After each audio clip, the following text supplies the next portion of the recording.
gros, c'était trop tard et on a dû la laisser partir. Ça a été très très dur. Il a fallu faire 3 jours de route dans le sens inverse. Je vous laisse imaginer à quel point ça a été horrible. Sans elle, évidemment, parce que nous, on voulait qu'elle soit autopsiée, mais ça allait prendre du temps. On ne se voyait pas du tout rester en Norvège sans elle, à rien faire à part attendre. Donc on est rentrés. Adopter un chien, c'est souvent se projeter dans une relation pleine de moments de joie, de partage et d'aventure. Mais alors que se passe-t-il quand tout s'arrête, brutalement, sans prévenir ? C'est ce qu'a vécu Marie-Flore avec Alva, sa jeune chienne avec qui elle partageait un quotidien déjà très actif, fait de voyages, de sport et de complicité. Dans cet épisode, Marie-Flore nous raconte, avec beaucoup de sincérité, son histoire avec Alva, mais aussi le drame qui est venu tout bouleverser, la perte soudaine de sa chienne à seulement 22 mois lors d'un voyage à l'étranger. Un événement aussi violent qu'incompréhensible qui a laissé place au choc, au vide, à un deuil profond et à la peur de l'oubli qui l'accompagne. Dans cet échange, on parle sans filtre de deuil animalier, de culpabilité, de traumatisme, mais aussi de reconstruction, d'accompagnement thérapeutique et du chemin pour réussir petit à petit à réouvrir son cœur à un nouveau chien. C'est un épisode à la fois bouleversant et plein de douceur qui nous rappelle une chose essentielle, que même quand tout s'effondre, le lien qu'on crée avec nos chiens continue d'exister autrement. Mais avant de commencer, salut les aventuriers et bienvenue dans ce nouvel épisode du podcast Dans la niche qui explore la place du chien dans nos vies et dans notre société. Moi c'est Claire, je suis éducatrice et coach en comportement canin, spécialisée dans l'accompagnement du chiot et du chien de famille et l'hôte de ce podcast. Ma mission, c'est de vous aider à comprendre votre chien pour mieux vivre avec lui grâce à un accompagnement personnalisé et des ressources accessibles. Dans la niche, c'est un rendez-vous presque hebdomadaire pour tous les dog parents. On y trouve des témoignages, des échanges avec des pros, des réflexions personnelles et des capsules pratiques pour mieux vivre avec son chien. Alors que vous soyez déjà humain d'un chien ou que vous vous apprêtiez à le devenir, cet épisode est pour vous, mais je ne vous en dis pas plus et je vous invite tout de suite à rejoindre ma conversation avec Marie-Flore. C'est parti. Allez, ça lance. Salut Marie-Flore. Coucou. Tu vas bien ? Ça va très bien, ouais, merci. Je suis ravie de t'accueillir au micro de la niche. On est dans un super chouette endroit en plus aujourd'hui pour enregistrer. On peut difficilement faire mieux là. C'est ça. Le soleil, le bon temps. Exactement. Moi, je suis ravie d'enregistrer avec toi pour cet épisode qui va pas forcément être facile, mais qui est important. Ouais. Est-ce que tu veux commencer par te présenter ? Qui es-tu ? Oui, donc je suis Marie-Flore, j'ai 32 ans. Je suis photographe et vidéaste, équin et canin. C'est mon métier depuis 5 ans et demi maintenant. Avant, j'ai travaillé dans le milieu équin. J'ai été monitrice d'équitation. C'est mon premier métier passion des chevaux aussi.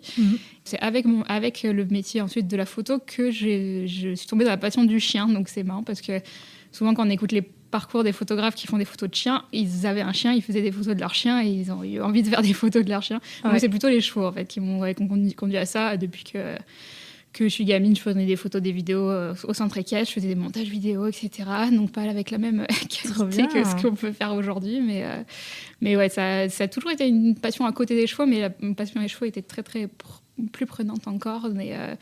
Et elle m'a un peu quittée suite à des gros accidents. Donc j'ai travaillé à la base dans les chevaux, qui est un milieu vraiment très particulier, compliqué. Oui. Et j'ai eu des mauvaises expériences, que ce soit avec des humains ou avec des chevaux, malheureusement, qui m'ont fait un peu perdre ce goût-là, mais perdre le goût de l'équitation, pas. Par contre, la passion de l'animal, je l'ai toujours. Ouais. Elle est assez différente, on va sûrement en reparler après. Ouais. Donc voilà, c'est ce que je fais. Et dans ma vie aussi, je suis en couple depuis bientôt 11 ans, avec mon chéri. Trop bien. Et c'est à peu près tout, je pense, pour la présentation globale. Très bien. Mais déjà, c'est une bonne mise en contexte. Donc, ouais. C'est intéressant parce que c'est assez rare, au final, dans les invités du podcast, que ça soit plutôt le côté chevaux qui est primé au départ sur les chiens. Ça arrive, mais du coup, de qui est composée ta famille canine, alors ? Du coup, actuellement, j'ai un petit kelpie qui va avoir 1 an la semaine prochaine, qui s'appelle Ayon, qui est avec nous du coup, depuis un peu moins d'1 an. Trop bien. Et aujourd'hui, on va parler du coup surtout de Alva. Voilà, c'est ça. C'est ça. Tu veux nous raconter, peut-être avant de nous raconter son histoire, c'était quoi ton historique avec les chiens ? Est-ce que tu as grandi entouré de chiens ? Du coup, est-ce que c'est venu un peu plus sur le tard ? Tu nous as dit que toi, à la base, c'était plutôt les chevaux, donc j'imagine que c'est ça s'est fait petit à petit. En fait, non, pas du tout. Dans ma famille, même par rapport aux chevaux, j'ai pas eu cette passion des animaux. Enfin, j'étais vraiment... c'est venu un peu de nulle part, cette passion des animaux, on va dire. Ouais. Mais ça a toujours été très fort en moi, tous les animaux à la base, et puis après le cheval, très fort. Mais non, dans ma famille, on n'avait pas de chien. Moi, j'en rêvais, évidemment, comme beaucoup qui demandaient tous les ans un chien. en plus, quand j'ai été pré-ado, peut-être quand j'avais 12 ans, donc on parle de ça il y a 20 ans. Ouais. J'étais fan des bergers australiens, c'était tout nouveau à l'époque, on n'en voyait quasiment pas. Et j'adorais les bergers australiens, je trouvais ça vraiment trop beau. Enfin voilà, j'en connaissais pas plus que ça. Et comme c'est un chien aussi de cavalier, on en voit beaucoup des cavaliers qui ont des bergers australiens. À l'époque, j'en voyais un peu de temps en temps et j'adorais ces chiens. Donc j'ai toujours eu envie d'avoir un chien, mais il y avait les chevaux en premier. Et en fait, un cheval, ça prend déjà tellement de temps et d'argent, faut le dire, que j'avais pas la place en fait d'avoir un chien. Et c'est quand en fait j'ai arrêté d'avoir des chevaux que tout de suite je me suis dit, j'avais commencé aussi la passion de la photo, donc j'avais commencé à côtoyer des chiens et du coup c'est redevenu plus fort et là j'ai eu vraiment l'envie d'avoir mon premier chien. Et en fait ça a été long avant de passer le pas parce que mon conjoint n'était pas du tout chien. Il fallait le convaincre. Et voilà, il aimait bien les animaux de loin, mais alors chez lui il l'imaginait pas du tout et donc du coup ça a été long, mais je pense qu'il a vraiment compris que c'était essentiel pour moi. En fait, c'est vraiment... je peux pas vivre sans avoir un animal avec qui partager en fait quelque chose, avec qui partager mon quotidien, en fait, faire des activités avec lui. Alors, c'est vrai qu'un cheval, ça vit pas à la maison, mais par contre, moi, j'étais tous les jours au cheval. Et même si je montais pas toujours, je partageais toujours du temps... avec un animal et du coup ça depuis que j'ai un cheval depuis que j'ai 14 ans, donc du coup j'ai toujours grandi avec un animal et c'était hyper important pour moi en fait de continuer à en avoir un, et donc du coup ça a mis un peu de temps avant de réussir à convaincre mon conjoint de sauter le pas. Ok. Et donc du coup t'as plus de chevaux, c'est ça? Non, c'est ça. Après un gros accident que j'ai eu, enfin plusieurs même gros accidents que j'ai eu, j'ai vendu ma dernière jument que j'ai eue, et ça a mis ensuite, je crois, 1 an ou 2 avant que j'ai un chien. Ok. Voilà. Donc t'as fini par le convaincre. Voilà, c'est ça. Et Alva est arrivée, du coup? C'est ça. Du coup, oui, la question de la race aussi était importante parce que même si j'étais assez fan de berger australien, je voulais quand même être sûre. Je suis quelqu'un de très passionné, et puis il paraît que c'est les vierges qui ont ce côté-là de quand elles sont à fond sur un sujet, voilà, on veut absolument tout connaître, et du coup je me suis renseignée à fond sur les races, etc. Et donc du coup les 3 races qui sortaient quand je cherchais, c'était le berger australien, le border et le kelpie. Enfin c'est sorti aussi, je crois que j'avais écouté un de tes épisodes de podcast, et du coup j'étais tombée sur l'élevage d'Audrey à l'époque, donc c'est l'élevage d'où vient mon chien maintenant. Et du coup, j'avais commencé à la suivre, mais c'est vrai que le kelpie, c'est une race peu développée, et du coup, l'élevage était super loin, donc à Lille, de l'autre côté de la France. Nous, on est en Provence. Et du coup, c'est vrai que ça m'inquiétait un petit peu, parce que j'avais vraiment envie d'aller voir l'élevage, de pouvoir y aller plusieurs fois, voir les chiots, etc., pouvoir peut-être même faire des photos, etc., parce que j'étais déjà photographe. Et du coup, j'ai préféré me concentrer sur un élevage plus proche, et plutôt sur le berger australien aussi. Je ne sais plus trop exactement pourquoi à l'époque, mais je pense que c'était peut-être plus facile de trouver un élevage qui faisait pas mal de social, etc. Le border, on est plus quand même en France sur des élevages de travail. Donc du coup, je voulais vraiment ce côté-là où les chiots allaient être socialisés à plein de choses, stimulés, etc. Enfin, bien préparés. Je voulais partir sur les meilleures bases possibles, on va dire, et j'ai trouvé un petit élevage, du coup, pas trop loin de chez nous, à une petite heure. C'est l'élevage Four Seasons, mais qui exerce plus maintenant. Elles vont peut-être repartir sur notre projet, mais bon, voilà, c'est vraiment tout petit élevage familial qui en vit pas, qui faisait juste une portée tous les 2 ans. Ouais, j'ai déjà été amenée à la croisée, à suivre des chiots de cet élevage, et c'est quelqu'un de très consciencieux. Oui, elles sont super. Ouais. Elles sont vraiment super. Ouais. Ok, donc cette petite loupiote arrive. Comment ça se passe? Oui, donc du coup, j'ai eu la chance aussi de suivre les chiots en photo, parce qu'elles m'ont demandé deux séances photo, donc à 1 mois et 2 mois, donc c'était trop chouette de pouvoir aller les voir. Et puis elles étaient vraiment tellement investies qu'elles faisaient même une visite avec le chiot chez nous, donc elles étaient venues déjà une fois avec Alva chez nous et tout, donc c'était trop bien parce que ça s'est hyper bien passé dans le sens où déjà Alva, en fait, caractère très aventurière, pas peur de grand chose, et du coup en fait chez nous elle connaissait déjà, il n'y a pas eu un pleur, un chouine, enfin voilà, la première nuit, on a dormi à côté d'elle et tout, mais il n'y avait pas de sujet, quoi. Elle était hyper à l'aise déjà. Et après, c'est plus moi qui me suis fait quelques jours de puppy blues, comme on peut l'imaginer, quand les gens sont hyper préparés. J'ai compris ça par la suite, même si j'avais déjà entendu parler de ce puppy blues, j'ai compris que c'est quand on se surpréparait un peu trop, avec beaucoup d'attentes, etc. Même si on sait que ça va être difficile, bah, c'est quand même dur. Donc ouais, j'ai fait une petite déprime, une petite semaine où ça a été très dur, mais en fait... bah, bizarrement, en fait, mon conjoint, c'est lui qui, à ce moment-là, m'a rassuré, lui qui n'était pas partant pour le projet. Il a dit, mais non, mais tout va bien, mais va aller trop bien. On était déjà trop amoureux d'elle et tout. Et du coup, après, mon conjoint a toujours été un peu mon pilier. Et puis, voilà, ça s'est passé comme de le voir c'est venu. Voilà, de le dans voir à l'aise. De le Mm. voir à l'aise, que lui me dit, bah, tout va bien, il n'y a pas de souci. Mais en fait, c'est vraiment le côté responsabilité, en fait, parce que c'est vrai, quand on a un chien, pas du tout pareil qu'un cheval, du fait qu'il vive avec nous, en fait, on l'a H24. En fait. Et du coup, on sait qu'il y a un poids qui nous tombe dessus et tant qu'on l'a pas vécu, on sait pas ce que c'est, quoi. Et c'est vrai qu'Alva aussi était dans l'hypervigilance et très très très pot de colle, très collée à moi, donc du coup je l'avais toujours sur moi, et c'est vrai qu'au début ça va être un petit peu oppressant, mais en fait voilà, au fur et à mesure je me suis habituée à tout ça, et puis ça l'a très bien fait.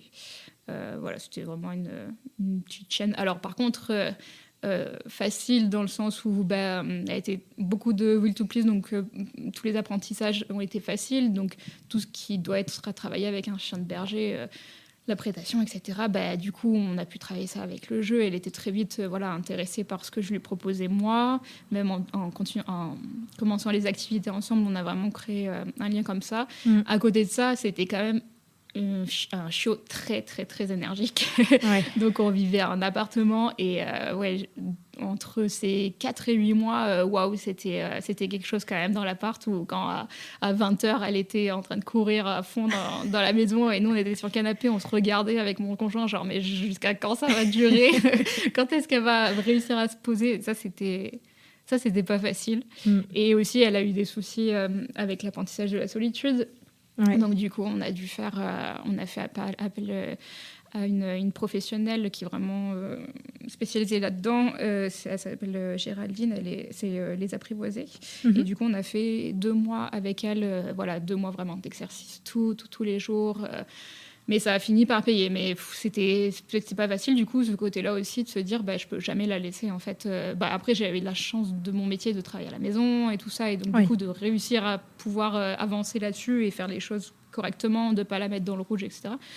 Mais c'était tous les jours les exercices à la porte, de devoir attendre de 30 secondes dehors, machin. C'est ça. C'était long. Et puis quand on a un chiot qui demande beaucoup comme ça, qui prend sa place, clairement, comme là, tu as pu le vivre, le fait de ne jamais pouvoir décrocher, en fait, on passe vraiment du tout au rien d'un jour à l'autre, quoi. Donc, de ne pas pouvoir juste sortir, marcher toute seule, aller faire ses courses toute seule, sans penser chiot.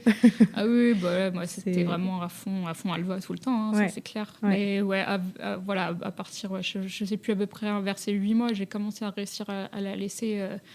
1 heure, 2 heures. Enfin, de toute façon, on n'a jamais eu besoin non plus de la laisser tout le temps, parce que du moment qu'on l'a eue, en fait, on voulait tout faire avec elle, en fait. D'ailleurs, on a même acheté un van aménagé pour pouvoir faire des vacances tout le temps avec elle.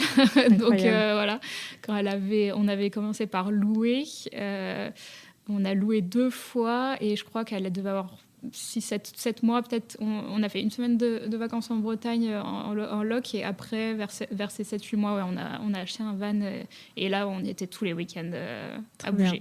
Okay. Donc, ça faisait partie du projet à la base, de bouger avec elle, de faire des activités Oui, ça c'est sûr, faire des activités. Enfin, en tout cas, moi, j'avais envie de faire des activités avec elle, d'essayer l'agility que je connaissais pas, même faire de plein de choses. Donc, du coup, on a commencé tranquillement, l'agility. On a fait du man trailing aussi, ça c'était vraiment trop bien. Et puis après, dès qu'elle a fini sa croissance, on a fait du canicross, du cani VTT. Elle a fait du paddle, elle a fait plein de trucs, quoi. Elle est venue avec nous partout, donc elle allait à la neige, elle a pris les télésièges, les télécabines, enfin tout, quoi. En fait, ce qui était génial, c'est qu'elle était tout le temps prête pour l'aventure. En fait, il n'y avait aucun souci, quoi. On savait que, en fait, du moment qu'elle était avec nous, elle serait OK, quoi, elle serait partante. Donc ça, c'était vraiment trop cool. Ce caractère-là était vraiment chouette à vivre au quotidien. Petite aventurière. Ouais, c'est ça. Trop bien. Du coup, vous avez voyagé un peu avec elle? Ouais, on a voyagé quand même plutôt en France. Et en fait, voilà, toutes les 2 semaines, on se faisait un week-end quelque part, pas forcément hyper loin de la maison, mais ouais, on a fait quand même pas mal de sorties. Et puis voilà, dès qu'elle a pu avoir l'âge de commencer à faire des randos, on a fait des randos, on a fait nos premiers bivouacs aussi. Ensemble, nous, on en faisait un petit peu avant de l'avoir. On faisait déjà un peu de randonnée et de bivouac. Et ouais, je crois que son tout premier bivouac, elle devait avoir 8 mois. On a fait un tout petit truc, pas trop loin quoi, pour l'habituer. Et puis après, on en a fait, je sais plus combien, on en a fait peut-être 3-4 sur des plus grosses randos. Et ouais, c'était trop bien. Trop bien. Donc finalement, assez vite, tu as pu réaliser un peu ton rêve. Alors c'est vrai que toi, en plus, c'était partie des chevaux. Donc c'est vrai que les chevaux, alors il y a le côté relation, mais souvent, quand on démarre l'équitation, il y a toujours ce côté sport, faire une activité par l'intermédiaire du cheval, on va dire, que tu as, j'imagine, transposé assez vite ouais, c'est avec, ça, avec aux ton chien. Ouais, exact. Et ouais, c'est vrai qu'on a eu de la chance après de trouver des bons pros.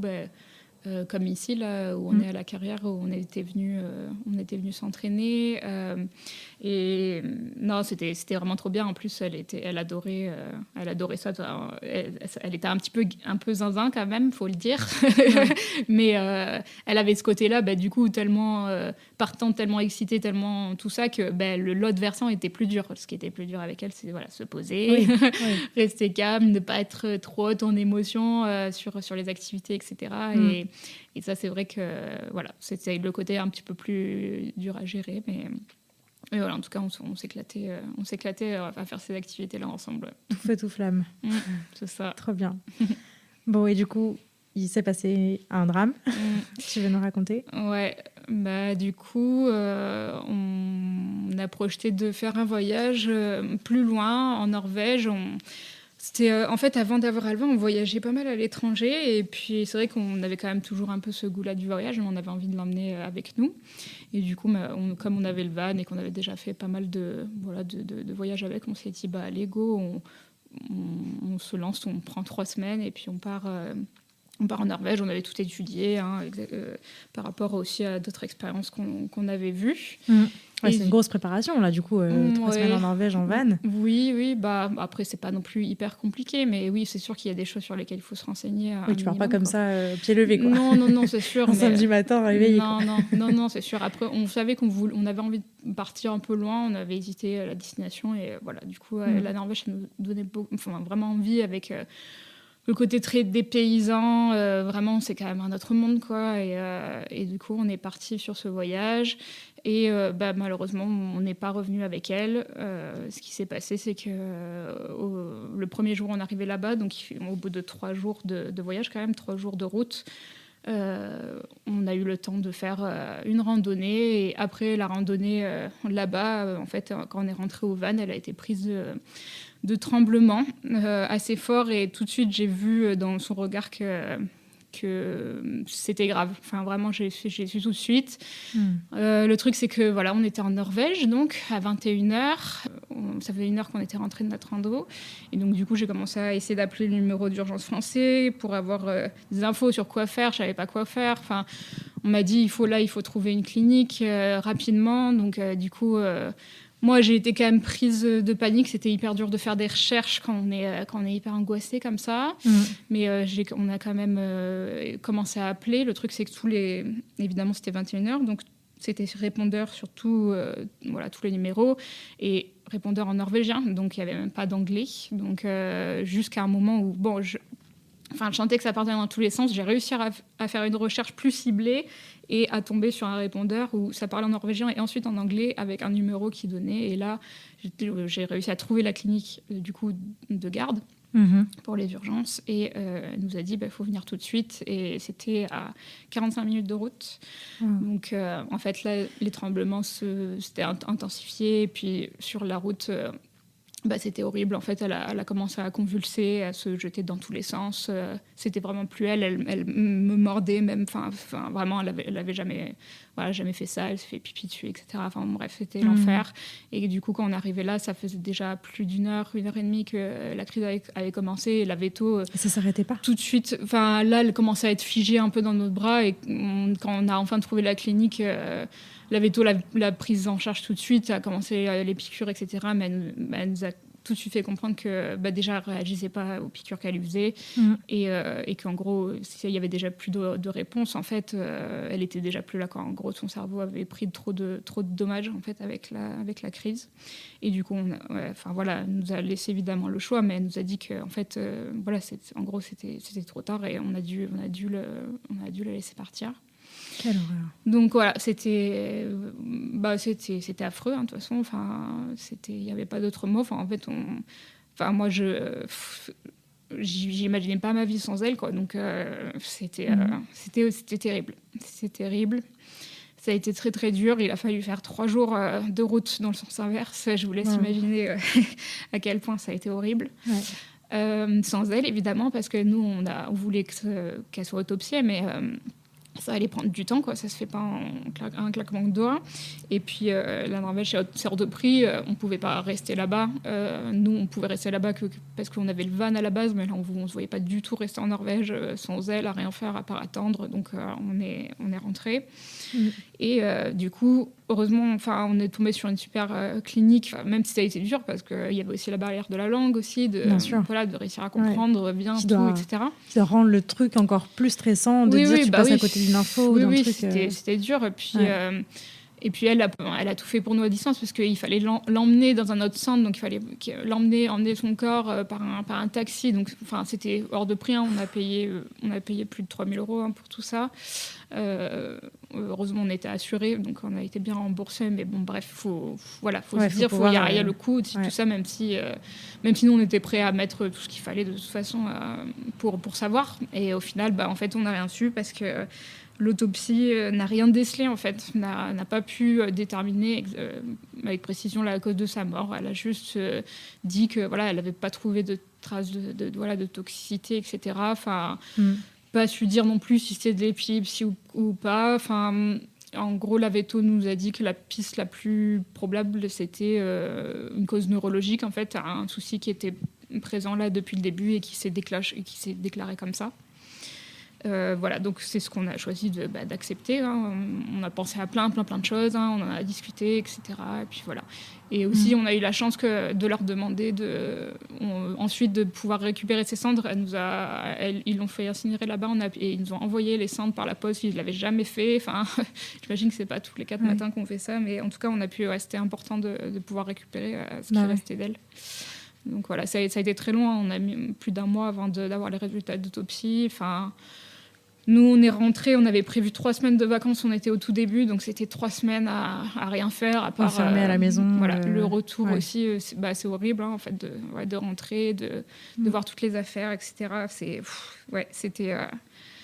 dur, c'était très très dur. C'est la plus dure épreuve qu'on ait jamais eu à surmonter, mais je pense que le fait d'être 2 aussi, de toute façon, ça nous a aidés. On a vécu d'autres choses un peu dures et puis on s'est serré les coudes et voilà. De toute façon, il n'y a que le temps qui aide. C'est bateau, mais ça devient un petit peu moins dur au fur et à mesure. Après, on a fait aussi des choses pour nous aider. Je pense qu'on va en parler aussi. Ouais.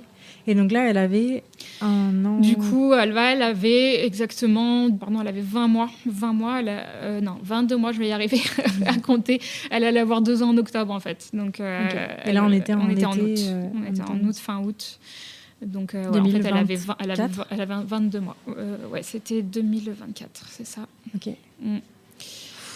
Voilà. Le premier truc qu'on se dit, c'est que c'est injuste, quoi, que c'est tellement tôt. En fait, on a eu tout juste le temps de construire, en fait, notre lien. On le sait, l'éducation d'un chiot, c'est long. La première année, au début, c'est pas forcément facile. Et puis, on commence à profiter, en fait, à 2 ans. Exactement. Et en fait, juste l'été, en fait, où on est parti, en fait, c'était devenu notre petite chaîne parfaite où on sait qu'on n'avait plus à les croisements, etc. Et on n'avait plus à gérer tout ça, en fait. Elle revenait tout le temps. On n'avait vraiment pas grand-chose à lui dire, quoi. Et du coup, c'était trop cool d'avoir ce lien-là qui était fort. Et puis de profiter de toutes les activités qu'on avait ensemble, etc. Et puis... et voilà, Ah, c'était compliqué.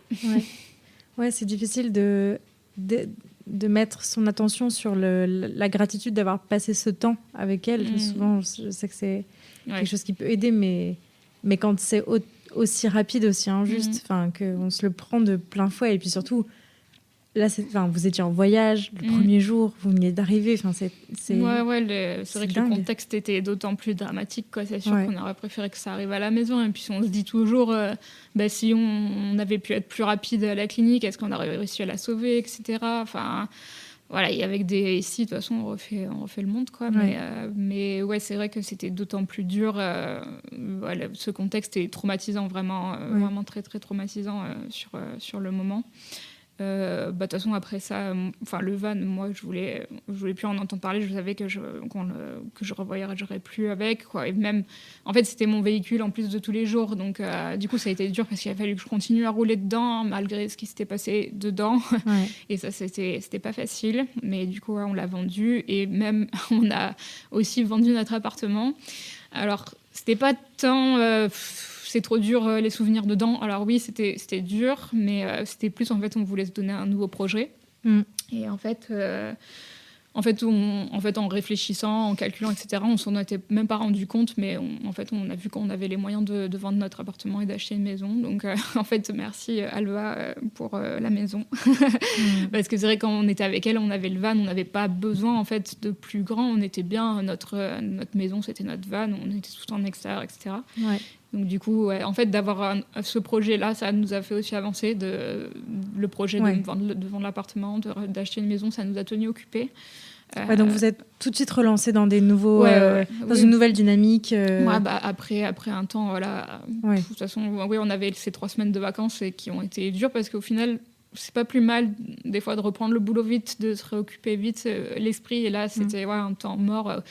En fait, après ça, de toute façon, ce temps-là, on n'en fait rien parce qu'on a envie de rien. En fait, on a goût à rien. En fait, après ça, soit t'es obligé de faire des trucs, soit tu fais rien. En fait. Puis en plus, quand on allait se balader, c'était pour se balader avec Alva. Donc se balader seul, c'était terrible, quoi. C'était horrible. Ça a mis du temps avant de réussir à juste aller marcher dans la nature, quoi. C'était vraiment dur.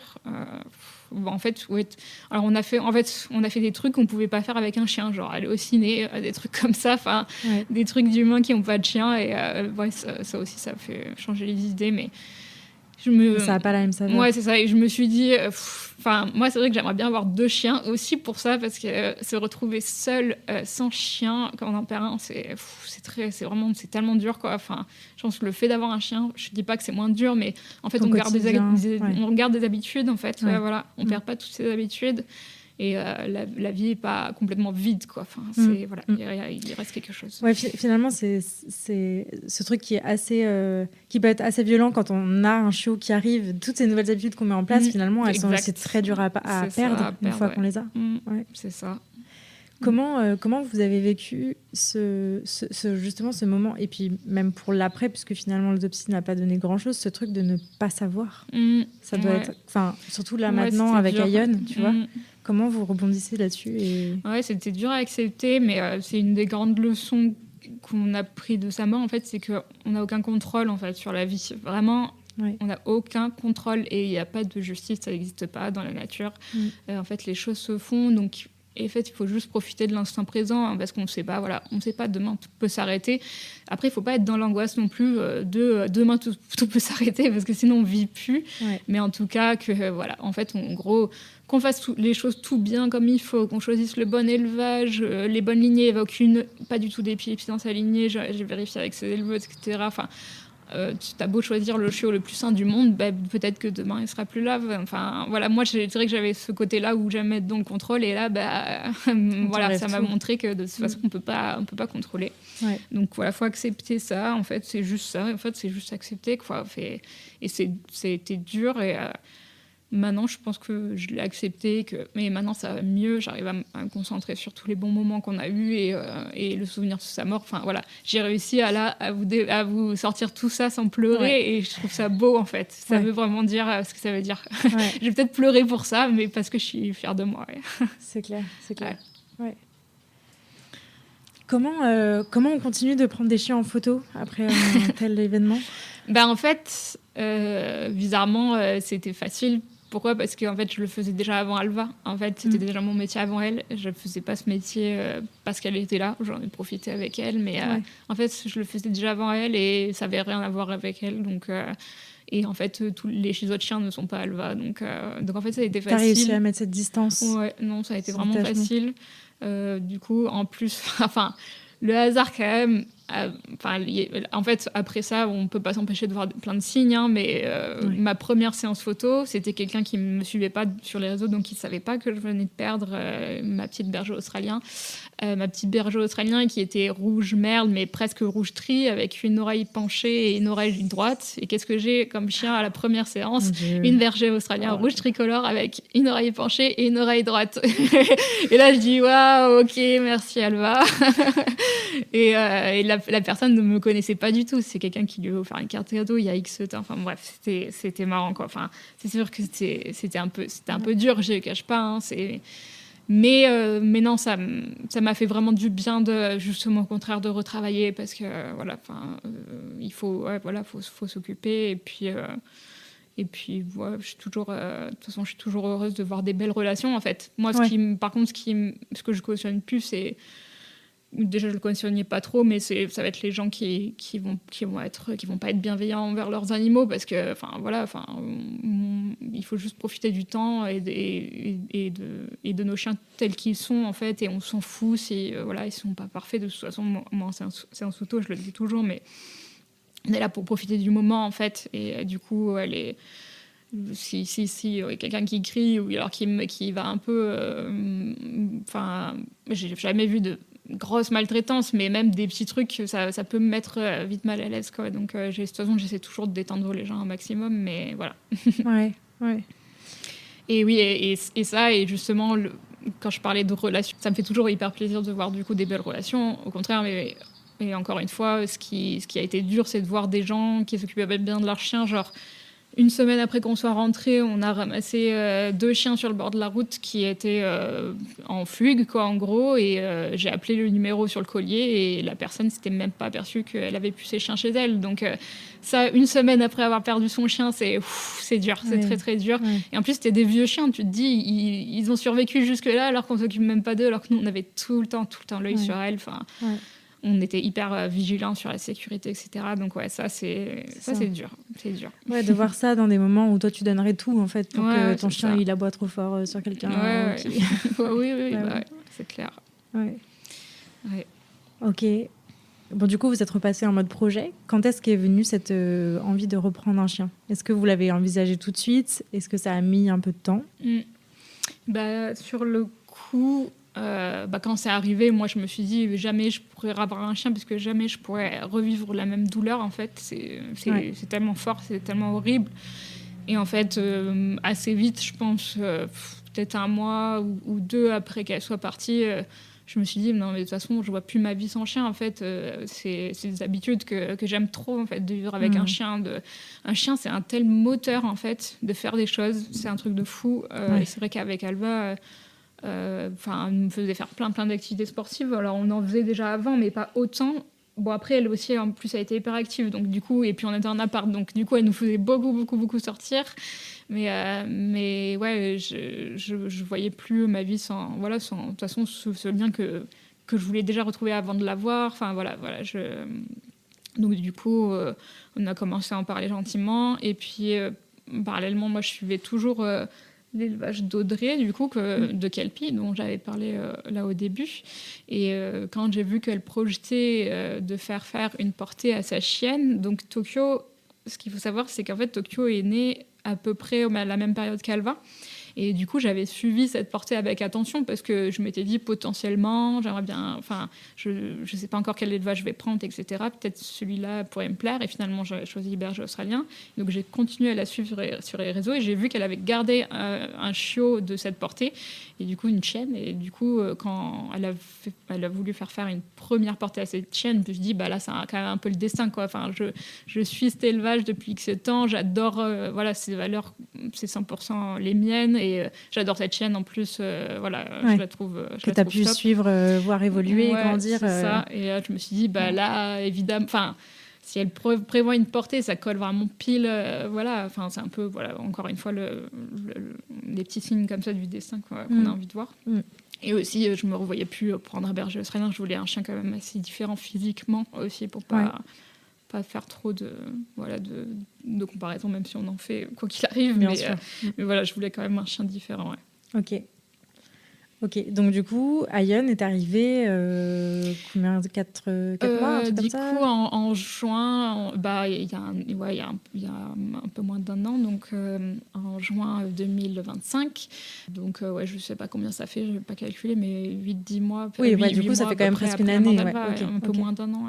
Un peu moins d'1 an.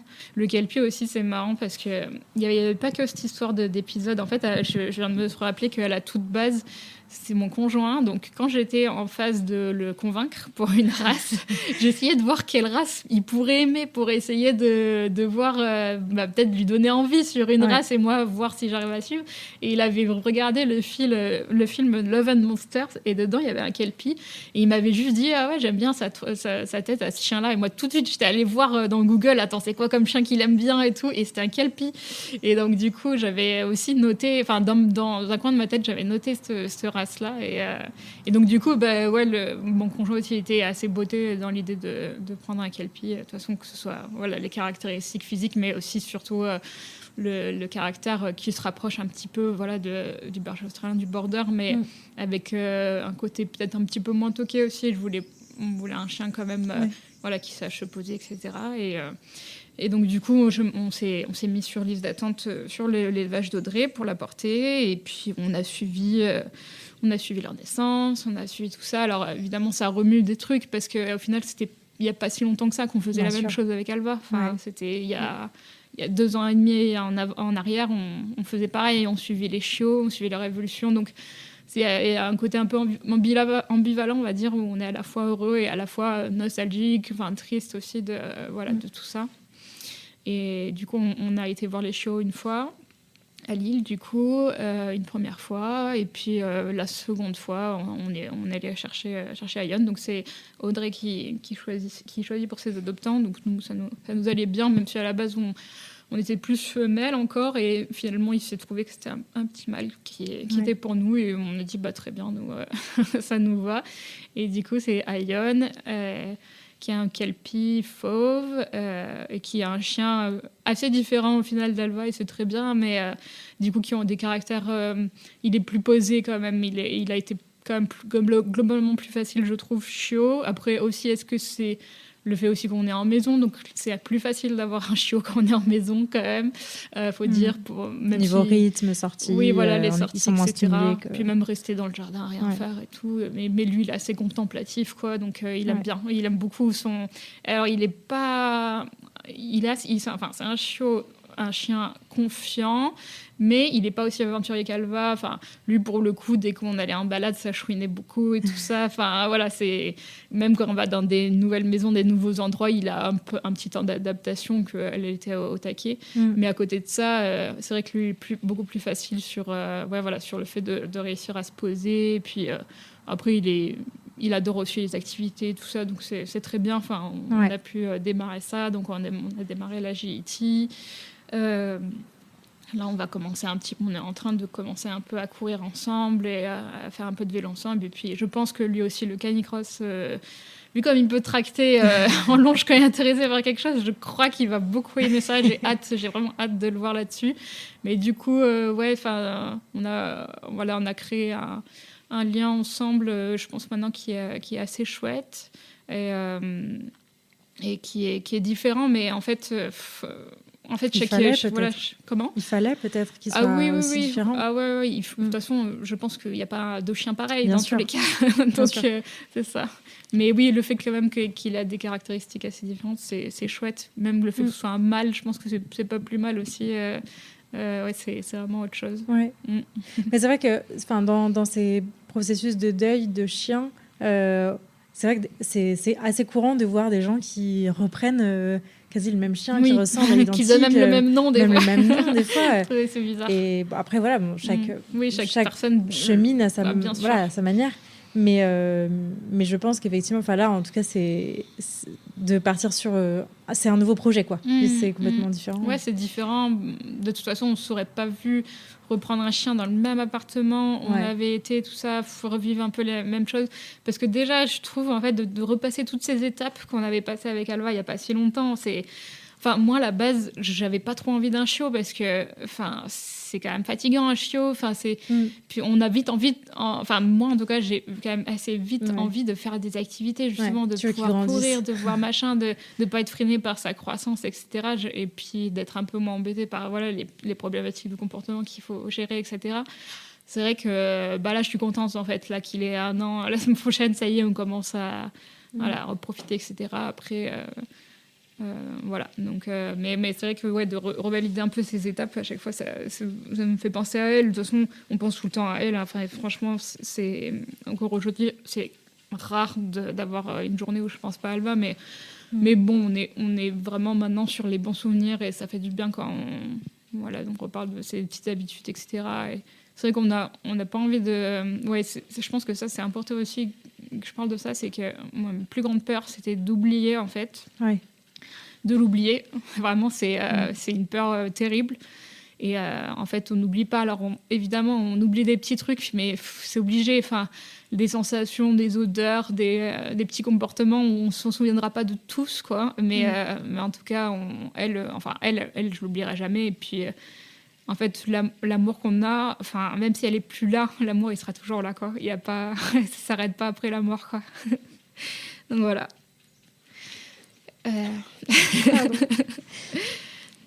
C'est joli ce que tu dis. Non, oui, c'est quelque chose qui m'a fait du bien à intégrer. Ouais. Voilà. Dans tout ce processus d'adoption, est-ce que tu as douté? J'imagine, tu vois, justement aussi dans cette peur d'oublier, tu vois, de repartir avec un nouveau chien et tout ça, ça doit être quand même... Et puis le traumatisme que vous avez vécu aussi, enfin, mine de rien, c'est quand même pas rien. Comment on repart sereinement avec un nouveau chiot? Comment on fait pour pas avoir peur tous les jours que ça s'arrête?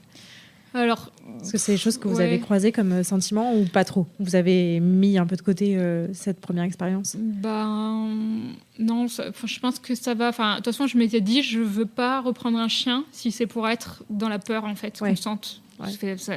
Je veux pas charger un chien de ça déjà, et puis même moi, enfin, c'est pas une vie en fait d'être tout le temps dans la peur, donc évidemment je continue de faire attention à toutes les 1000 dangers qu'on peut rencontrer avec son chien, et j'avoue que quand il a un peu de travers, c'est très très dur pour moi, ça c'est dur.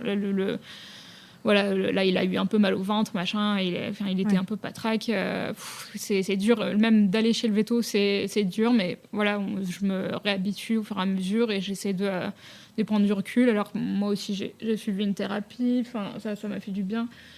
Le premier truc que j'ai fait surtout, ça a été de l'EMDR, après, à notre retour, assez rapidement, parce qu'en fait, j'avais... le souvenir du moment où ça s'est passé, en fait, je faisais déjà que y penser et surtout, je ressentais toutes les émotions que j'avais ressenties sur le moment. Du coup, l'angoisse, terrible. Voilà, à chaque fois que j'y pensais, je revivais le truc et j'étais pas bien. Donc, du coup, j'ai fait de l'EMDR pour ça et ça m'a vraiment, vraiment, vraiment aidé. C'est cool d'avoir eu ce réflexe. C'est trop bien. Ouais. Et puis, un peu après, j'ai fait quelques mois de thérapie parce que je me sentais encore très triste et j'avais du mal à être de nouveau comme avant, en fait. De toute façon, en fait, je sens qu'il y a une blessure, en fait, il y aura toujours une cicatrice, mais l'essentiel, c'est qu'elle soit pas béante, en fait, que la plaie soit pas béante, en fait, et que j'arrive à continuer avec. Mais c'est vrai que je me suis longtemps sentie comme brisée, quoi, vraiment. Et j'avais ce truc-là, mais voilà. Vraiment, la thérapie, ça m'a bien aidée à retrouver de la joie de vivre. Ça, c'est vrai que ça met du temps à revenir aussi. Mais maintenant, là, aujourd'hui, ça va vraiment mieux, en tout cas. Ouais.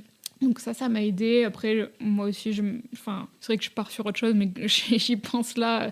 À ce moment, j'ai aussi fait pas mal de petits gris-gris de ce côté-là, d'avoir un peu peur de l'oublier. J'ai fait... le plus gros truc que j'ai fait, c'est un tatouage, alors que j'ai toujours dit que jamais de la vie j'aurais un tatouage. J'aime bien sur les autres, mais moi, j'avais pas du tout envie d'avoir un tatouage. Moi, je me suis dit, j'aurais jamais de tatouage de ma vie. Et quand elle est partie, c'était une des premières idées dans les semaines qui sont venues, c'est que j'ai besoin en fait qu'elle soit sur moi en fait toujours quoi. Donc voilà. Et ces petites oreilles qui sont sur mon avant-bras, donc je peux toujours les voir. Et après, je me suis fait faire un petit pendentif avec ses poils. J'ai fait faire des illustrations aussi. Après, moi, j'ai la chance, du coup, du fait de mon métier, d'avoir plein de photos et de vidéos plein de photos, de vidéos où on la voit super bien. Donc, voilà, ça fait des beaux souvenirs, même si au début, c'est dur à regarder. Maintenant, ça va. Et j'ai fait faire aussi des illustrations, dont une super de Lucie. Je crois que c'est Lucie Drawing, son compte. Qui est super belle, qui la représente tellement bien, qui est dans notre salon. Et voilà, c'est une façon, en fait, de lui rendre hommage, de qu'elle soit toujours présente avec nous. Enfin, voilà, ça rend un peu les choses concrètes, on va dire. C'est important aussi d'avoir des objets comme ça auxquels se rattacher. Ouais. Et je reviens sur ce que tu disais avant, mais effectivement, du coup, en fait, toi, t'es resté quand même quasiment 1 an sans chien. Et on le disait, c'est ce que tu disais dans le fait d'avoir 2 chiens, tu vois, s'il y en a un qui, malheureusement, disparaît, en fait, tes habitudes ne changent pas. Mais j'imagine que, mine de rien, en fait, on s'en rend pas compte, mais sortir son chien tous les jours, ne serait-ce qu'aller marcher 1 heure tous les jours, c'est aussi ça qui fait que je crois que c'est un des premiers trucs qu'on recommande à toute personne qui va pas bien, mentalement ou physiquement d'ailleurs. Et c'est vrai que c'est un truc qu'on perd. Et effectivement, il m'est déjà arrivé quand Charlie avait eu un accident.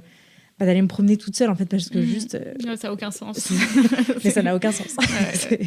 Je trouve ça complètement lunaire, tu le cherches de partout, c'est encore pire que ça te fasse du bien quoi. Que c'est censé que le bien que c'est censé te faire quoi. Donc j'imagine que ça doit pas être simple non plus de devoir recréer un nouveau quotidien comme ça sans ces activités qui intrinsèquement peuvent faire du bien mais là peuvent pas t'en faire quoi.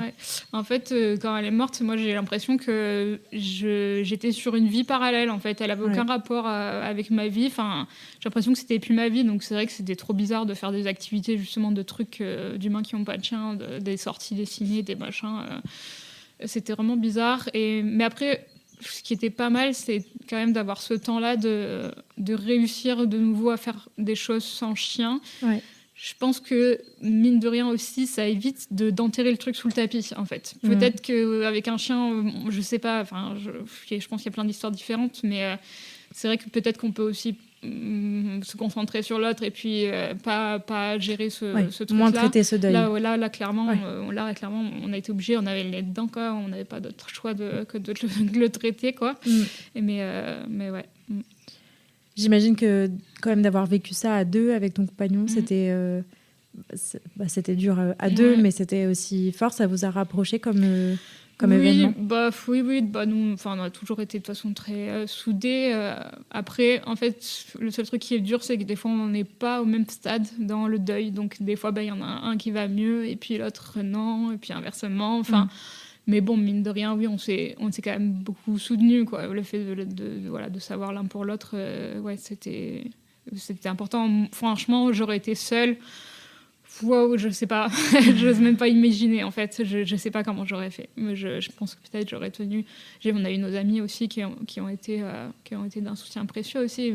Ce sont tous nos amis qui ont des animaux, globalement. Enfin, voilà. Notre famille aussi qui a été présente. Mais quand même, le fait de ne pas être seule, ça a aidé. Je trouve que c'est un grand sujet du deuil animalier, ce côté à qui est-ce qu'on en parle, tu vois, parce que y a le cercle proche, les autres personnes du foyer qui partageaient ce quotidien-là. Et après, il y a l'entourage, les collègues de travail, les amis, la société, en fait, qui est peut-être moins au fait, comprend moins aussi. Comprend moins ce qu'on peut vivre à ce moment-là. Est-ce que c'est une difficulté que tu as rencontrée ou globalement tu as été bien soutenue Moi pas trop parce que du coup mon métier fait que c'est des amoureux d'animaux donc évidemment ils comprennent bien ce que c'est. Enfin, voilà. Peut-être qu'au début c'était un peu difficile. Je pense que les gens il y a certaines personnes qui osaient pas trop. C'est vrai que la reprise de mon activité, on peut aller là-dessus aussi. Oui, t'as repris tout de suite. J'avais l'impression, donc du coup, nous en fait, on avait posé nos 3 semaines de vacances, donc moi j'avais aucun rendez-vous de prévu pendant 3 semaines, et puis j'avais pas du tout la force de faire de la com ou quoi que ce soit pour dire je reprends plus tôt ou quoi. Donc j'avais des séances prévues après ces 3 semaines, donc ça a repris un peu naturellement, mais j'avais pas beaucoup de travail, et c'est vrai que j'avais du mal à communiquer, parce qu'en fait dans mon métier il faut donner envie en fait de faire une séance photo avec moi. Enfin voilà, je pense que les gens aussi me font confiance parce qu'ils sentent que voilà qu'ils vont passer un bon moment, etc. On n'a pas forcément on vient pas envie là que pour des d'aller photos. non du tout, c'est un moment entier quoi. Et je comprends qu'on n'ait pas trop envie d'aller vers une personne qui est en deuil, parce que c'est particulier quand même, voilà. Donc du coup ça a mis un peu de temps à redémarrer. À côté de ça, aussi, j'ai eu beaucoup de soutien quand même par rapport à ça, parce qu'en fait, Alva, sur Instagram, je partageais énormément de choses d'elle. C'était presque un peu son compte Insta, on va dire. Je mélangeais un petit peu comme je fais aujourd'hui avec Ion. Je mélange ma vie avec mon animal, plus ma vie pro qui est assez, qui se rapproche pas mal du fait des milieux animaliers. Et en fait, c'est vrai que les gens... En fait, c'était beaucoup attaché à Alva, via les réseaux. Elle était déjà, elle était trop mignonne. Voilà. Et puis oui, les gens la suivaient depuis qu'elle était bébé. Il y en avait plein. On avait fait quand même beaucoup de rencontres aussi avec d'autres parents. En fait, j'ai eu quand même beaucoup de soutien. Voilà, quand j'ai annoncé qu'elle était partie, et même après, j'ai eu des gens aussi qui m'ont partagé avoir perdu des chiens très jeunes, et en fait je me suis rendu compte que ça arrivait malheureusement assez souvent, beaucoup plus souvent que ce que j'aurais imaginé en tout cas.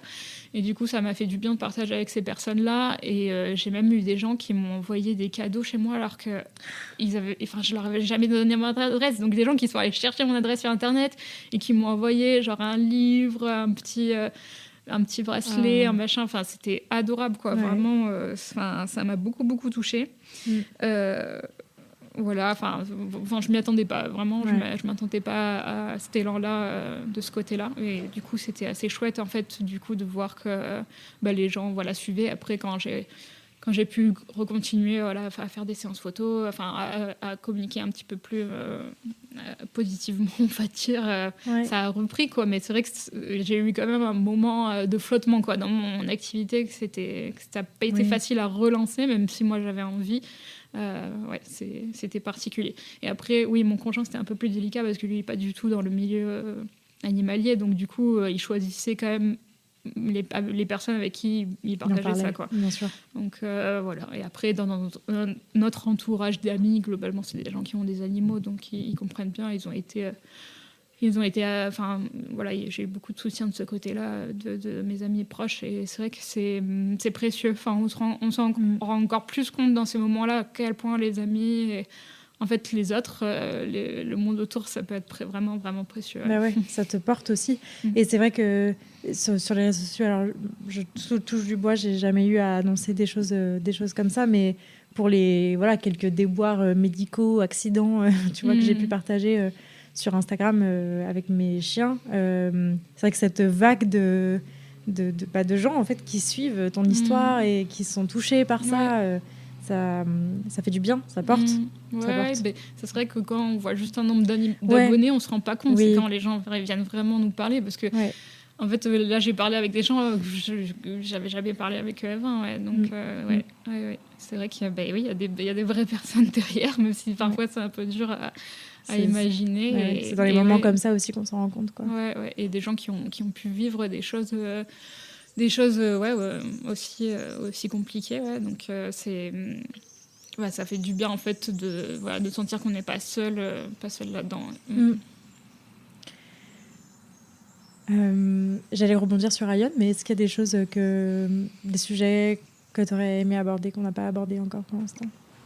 Ce qui a changé avec Alva aussi, c'est avec les chiens en général, mais quand même plutôt avec Alva aussi, c'est de me rendre compte aussi, dans le passé, comment j'ai été moi avec les chevaux, parce que les chevaux, c'est un milieu quand même particulier parce qu'en fait, on aime beaucoup l'équitation, mais les chevaux, on les aime, mais on les respecte pas. Attention. Voilà, c'est vraiment ça. En fait, on m'a appris que oui, les aimer, ok, mais les respecter, c'est encore plus important, quoi. Et c'est vrai que aujourd'hui, je me verrais pas du tout refaire les choses que j'ai pu faire avec les chevaux, ou d'être dans des éducations clairement traditionnelles, etc., avec des punitions, etc. Et en fait, le fait d'avoir un chien, ça m'a vraiment ouvert les yeux là-dessus, sur ce que c'était, et puis sur ce que moi, j'avais plus du tout envie de refaire. Enfin, c'est vrai que je suis même montée à cheval, même si comme j'ai beaucoup d'amis dans ce milieu-là, j'ai beaucoup d'occasions, je pourrais tout à fait monter à cheval sans débourser un centime, quoi. Mais en fait, j'ai plus du tout envie de monter à cheval.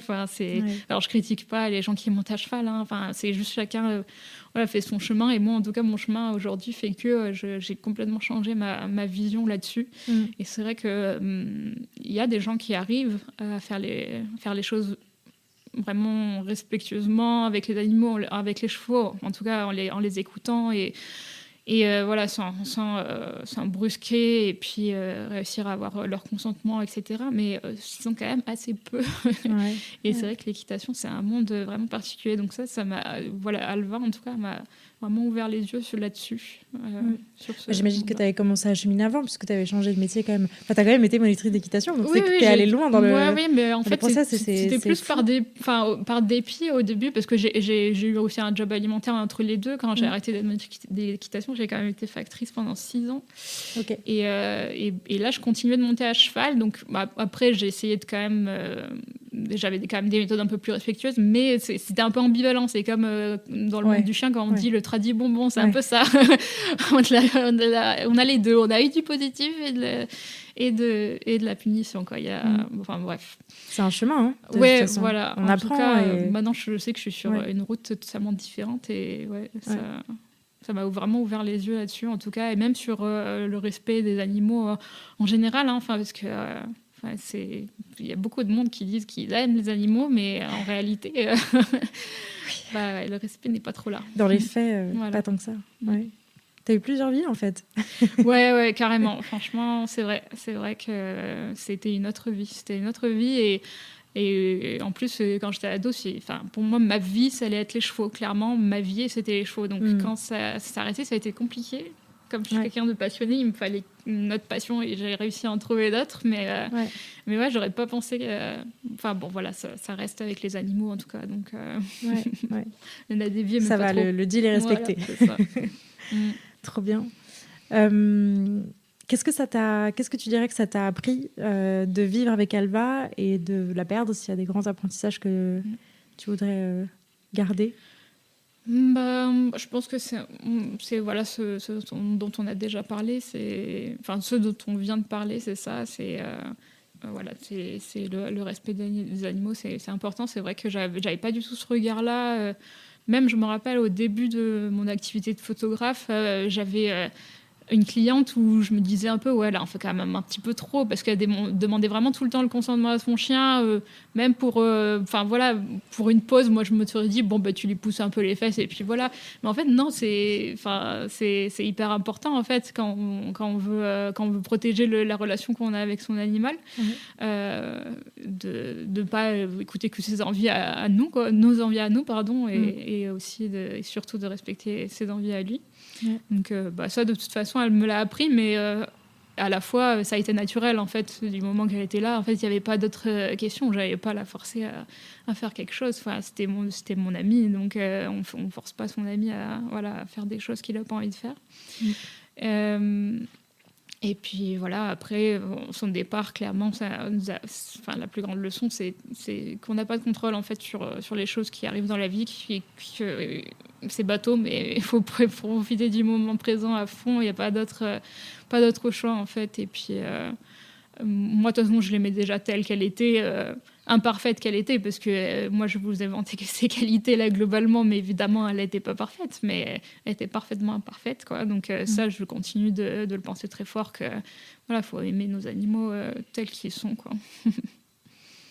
Trop chouette. Voilà. Est-ce que dans ces moments-là, il y a des ressources qui t'ont aidé, que tu voudrais partager à nos auditeurs? Du coup, par rapport aux petits gris-gris que j'ai fait faire, mon petit pendentif, là, il vient de chez Marion Bijouterie. Du coup, c'est une créatrice qui peut faire des bracelets, des pendentifs, etc. avec les poils, les cendres des animaux. Et ça, c'est quelque chose où, en fait, je l'ai tout le temps sur moi. Je l'ai jamais enlevé depuis que je l'ai, et c'est quelque chose qui m'a fait du bien. Et en plus, il est très joli. Souvent, on me dit, on le remarque alors que je l'ai même pas montré. Ouais. Voilà. Et après, l'illustration que j'adore aussi d'Alva, qui est chez nous, qui est faite par Lucie Drawing. Voilà, c'est les deux choses que je recommanderais, en tout cas avec plaisir, des créatrices de talent. Ouais, ok. Il y a des lectures, des podcasts peut-être que tu as écoutés? Moi, j'ai un peu écouté des choses. Alors, j'aime beaucoup le livre, du coup, qu'on m'a offert, qui s'appelle Jim. Après, c'est triste et beau à la fois. C'est des illustrations de quelqu'un qui a perdu son chien. Il est très, très beau. Donc ça, je peux vous le recommander. Après, de toute façon, c'est toujours un petit peu délicat de lire ou de regarder des choses qui sont en rapport avec le deuil animalier quand on est dedans. Ouais, bien sûr. Mais en tout cas, je pense qu'il faut vraiment pas hésiter, par contre, à aller voir quelqu'un quand ça va pas. D'aller voir un psy. Alors, il faut quand même choisir, évidemment, quelqu'un qui va comprendre, parce que quelqu'un qui vous dit que c'est pas légitime d'être triste pour son animal, c'est sûr qu'il faut pas aller le voir. Mais en tout cas, moi, quand même, ça m'a aidé. Enfin, je pense que c'est important. Faut pas rester dans la tristesse. La vie, il faut la vivre, quoi. Elle est pas finie, même si on pense qu'elle peut l'être sur le moment. Ça met du temps, mais voilà, ça continue malgré les plus grosses épreuves comme ça. On peut réussir à se relever, aller de l'avant. Ouais. Et puis je sais qu'Alva, elle sera toujours avec moi, quoi qu'il arrive. Ouais, c'est le plus important. Et j'allais te demander comment ça va du coup aujourd'hui avec Ayon. Ça va bien. Franchement, c'est un super chien. Il est super agréable au quotidien. C'est vraiment c'est un petit amour. Donc, c'est que le début de notre relation. On a encore plein de choses à construire ensemble, mais franchement, c'est déjà on s'entend super bien, on s'éclate ensemble. On est très heureux de l'avoir. On est très heureux d'avoir fait ce choix, en tout cas, de reprendre un chien.